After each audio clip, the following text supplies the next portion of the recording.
اور نطبہ کا مطلب ہے فریاد کرنا. نطبہ کا مطلب عربی زبان میں ہوتا ہے وہ فریاد کے جس میں گریہ شامل ہو، جس میں درد شامل ہو، اس فریاد کو کہتے ہیں نطبہ. اب اگر یہ امام زمان علیہ السلام کے لیے ہم پڑھ رہے ہیں تو وہ آخری حجت خدا ہیں، تو ان کے لیے کس نے ہمیں تعلیم فرمایا کہ ہم اس انداز سے نطبہ کریں؟ تو بظاہر ہو سکتا ہے آپ کو تعجب ہو کہ در حقیقت یہ دعائے نطبہ ہمارے چھٹے مولا اور آقا صادق آل محمد امام جعفر صادق علیہ السلام سے منسوب ہے. اللہم صل علی محمد وعلی محمد. جو اس بات کی علامت ہے کہ حتیٰ حضرت حجت کی دنیا میں تشریف آوری سے پہلے ان کے ظہور کے لیے اہتمام ہو رہا تھا.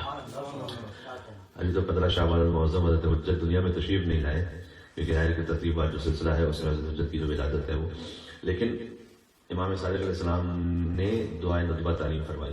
اور یہ ایک ایسا موضوع ہے ظہور کا اور آخری زمانے کے حالات کا حضرت حجت سے متعلق کہ حتیٰ کہ سرکار خفی مرتبہ نے اسے بیان کیا، حتیٰ یہ کہ ان سے پہلے انبیاء نے اسے بیان کیا. تو اور امام کا وہ جملہ بہت قابل توجہ ہے اور اس سے ہمارے لیے بہت بڑا میسج ہے. خود چھٹے امام ہی کا جملہ ہے، فرمایا کہ اگر میں لو ادرکتہ لخدمتہ. فرما رہے تھے آخری زمانے کے حالات پر یہ فرمایا کہ ہماری ہی نسل میں سے قائم ہے جو ظہور فرمائیں گے، اور کہا کہ اگر لو ادرکتہ، اگر میں انہیں درک کر لوں تو لخدمتہ، تو میں جعفر صادق ان کی خدمت کروں گا. اس فقرے سے، کیونکہ ائمہ علیہ السلام کا جو کلام ہوتا ہے اس میں جذبات اور مبالغہ آرائی نہیں ہوتی، ایگزیجریشن نہیں ہوتا، اس میں جو وہ کہہ رہے ہیں وہ حقیقت ہے. تو اس جملے سے علماء کرام نے اس بات کا نتیجہ نکالا ہے کہ بظاہر، ویسے تو خود حقیقت حال تو اللہ عز و جل ہی جانتا ہے، لیکن بظاہر جتنا ہماری سمجھ میں آ رہا ہے وہ یہ ہے کہ پنجتن پاک کے بعد ائمہ علیہ السلام میں جو سب سے افضل ترین مقام ہے وہ حضرت امام زمان علیہ السلام کا مقام ہے.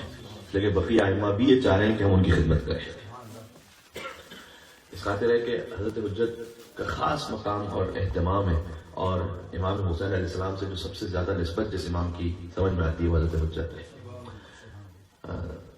زیارت عاشورہ میں جہاں خاص امام حسین کی زیارت عاشور کے دن پڑھی جانے والی ہے، اس میں جس امام کا ذکر ہے وہ حضرت حجت ہے. یعنی جو دعا مانگی گئی ہے کہ پروردگار مجھے اس لشکر میں شامل فرما کہ جو انتقام لے سکے اس خون کا، اس خون ناحق کا، جو دعا نطبہ میں بھی اس کا ذکر ہے. 15 شعبان المعظم جو حضرت حجت کی ولادت کی تاریخ ہے، اس میں خاص زیارت جو تاکید ہے اور مخصوصی ہے وہ کربلا معلیٰ کی ہے. فرمایا کہ جو چاہتا ہے کہ 1,24,000 انبیاء سے مصافحہ کرے، اسے چاہیے کہ شب 15 شعبان کربلا معلیٰ امام حسین کی زیارت کرے. یعنی بڑا گہرا تعلق ہے. اور چونکہ تقریر نہیں ہے کہ ہم اس کو اور موضوع کو پھیلائیں، بس اس حد تک ہم کہنا چاہتے تھے کہ جس طرح سے ہمارا دل تڑپتا ہے امام حسین علیہ السلام کی، ہم گریہ کرتے ہیں ایک مومن ہونے کی حیثیت سے، اسی طرح سے دعائے نطبہ یا اور دیگر طریقوں سے امام زمان علیہ السلام کو یاد کرنے کا خاص اہتمام کرنا چاہیے. یہ غیبت، زمانہ غیبت کے وظائف میں سے، یعنی فریضوں میں سے مومن کا فریضہ ہے کہ اپنے امام کو یاد رکھے. اور بظاہر مجھے محسوس ہوتا ہے، اور اس میں شاید خود میں اپنے آپ کو بھی شامل کر لوں، کہ ہم اس احساس تک نہیں پہنچ پائے. یعنی تصور کیجئے کہ اگر میں ایک مثال دیتا ہوں کہ ہمارا باپ ہماری نگاہوں سے اچھل ہو، تو کیا ہم سو پائیں گے؟ کیا اطمینان سے رہ پائیں گے؟ نہیں رہ پائیں گے. تو ہم کیوں اپنی زندگی اطمینان سے ایسے گزار رہے ہیں کہ جیسے ہماری زندگی میں کوئی فرق ہی نہیں پڑتا کہ امام ہمارے سامنے ہے یا نہیں ہے. تو لہٰذا ہم کمی ہے، ہماری زندگی میں بہرحال کمی ہے، امام کو یاد کرنے کی کمی ہے. دعائے نطبہ علامہ مجلسی دعائے نطبہ کو سب سے پہلے کس نے لکھا؟ سید ابن طاؤس نے کتاب الاقبال الاعمال میں لکھا، جہاں زیادہ تر مفاد الجنان سے دعائیں لی گئی ہیں. وہ الاقبال الاعمال سید ابن طاؤس نے اسے لکھا، اور بھی علماء نے لکھا. بعد میں پھر علامہ مجلسی نے خاص دعائے نطبہ کے حوالے سے بیان کیا کہ اس کی سند انہوں نے اپنے اعتبار سے فرمایا کہ معتبر ہے اس کی سند، اور اس پر اعتماد کیا ہے علماء نے کہ یہ دعا یقیناً امام سے ہی منسوب ہے. اور یہ دعا بڑی یونیک ہے، دعا نطبہ باقی دعاؤں سے یونیک ہے. مثلا کل ہم دعائے کمیل مل کے پڑھ رہے تھے، تقریباً آپ سب وہاں موجود تھے. تو دعائے کمیل ہے یا دعائے عرفہ امام حسین علیہ السلام ہے، اس میں اہل بیت علیہ السلام حمد پروردگار بیان کر رہے ہیں. ان کے ساتھ اللہ کے سامنے آج بھی انکساری ہے. ٹھیک ہے، ہمیں سکھلا رہے ہیں کہ تم اپنے گناہوں کو کیسے یاد کرو، کیسے ایک دعائے نطبہ کا جو موضوع ہے وہ بہت یونیک ہے، چونکہ اس میں حضرت حجت کو پکارا جا رہا ہے. اس کی ترتیب بھی بڑی یونیک ہے. آپ ملاحظہ فرمائیے گا کہ اس کی ترتیب شروع حمد خدا ہی سے شروع ہوتا ہے پہلا جملہ، لیکن فوراً ہی آغاز یہ ہے کہ اللہ نے اپنی حجتوں کو کیسے بھیجا. تو حضرت آدم کا ذکر، حضرت نوح علیہ السلام کا ذکر، حضرت ابراہیم، حضرت موسیٰ، حضرت عیسیٰ علیہ السلام کا ذکر، پھر سرکار ختم مرتبت کا ذکر، ان کے فضائل آپ کو معمولاً کم ملے گا دعاؤں میں کہ اہل بیت کے فضائل بیان ہو رہے ہیں دعاؤں میں، وہ احادیث میں ملتا ہے.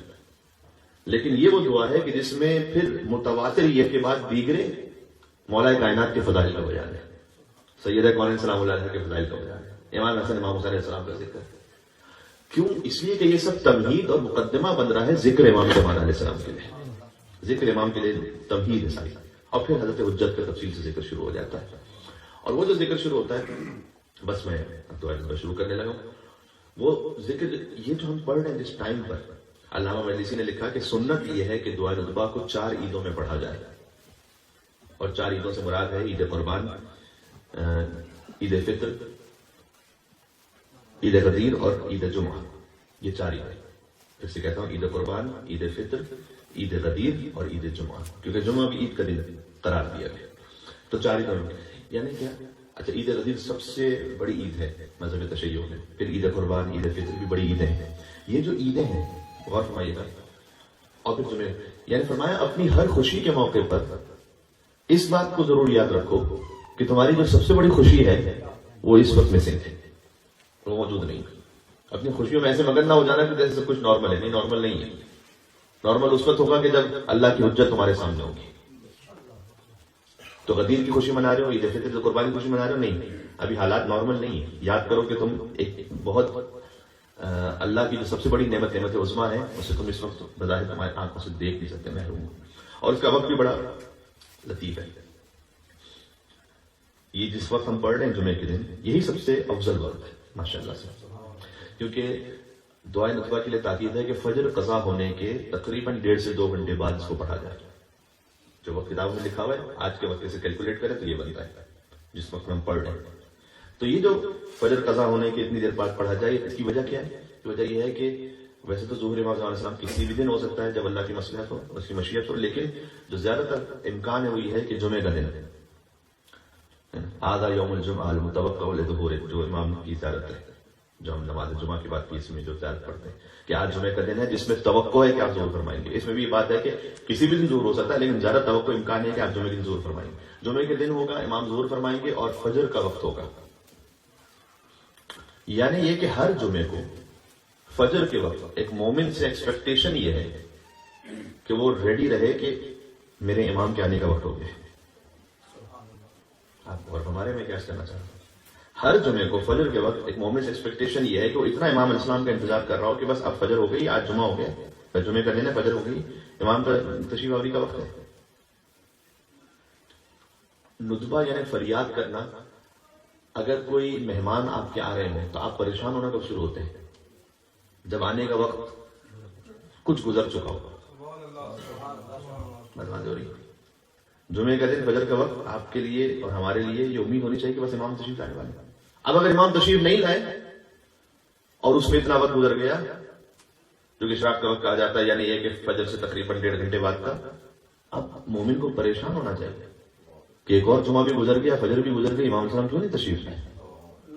پھر فرمایا کہ جب اتنا وقت گزر چکا ہو تو بیٹھو اور فریاد کر کے پکارو اپنے زمانے کے امام کو اس دعائے ندبہ کے ذریعے سے.